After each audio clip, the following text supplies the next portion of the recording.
May arangkada na ang tax campaign sa Bureau of Internal Revenue RDO 108 sa Kidapawan City. Nagisugdan kagahapon Pebrero 17, 2025 isip pagsaulog sa Tax Awareness Month. Gipahinumduman sa BIR ang mga taxpayers sa pagbayad sa saktong buhis nga usa ka obligasyon ni isip negosyante ug lungsuranon aron makatampo sa kalambuan sa nasod. Sumala sa BIR Kidapawan, patas ang ilang pagpatuman sa balaod sa buhis.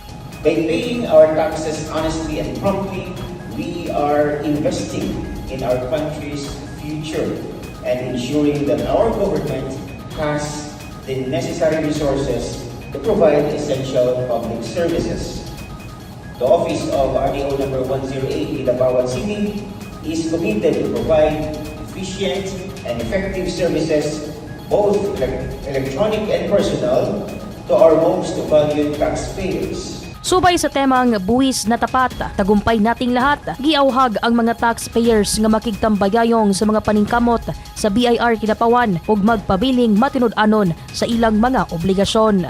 I urge you to join us in this collective effort to build a better future for our country. Let us work together to promote a culture of honesty and transparency in our tax compliances. Remember, buwis na tapat, tagumpay nating lahat is not just a theme but a call to action. Atol sa kick-off ceremony, napulo ka mga taxpayers sa syudad, ubos sa kategorya nga individual ug corporate ang gihatagan og plake isip pag-ila sa ilang mga kontribusyon. Nakahanay na usab ang mga aktibidad sa tibuok tuig, hilabi na sa pag-edukar sa mga taxpayers sa ilang mga katungod o responsibilidad. Dai za Libong, Newsline Philippines, Province of Cotabato. Stay safe.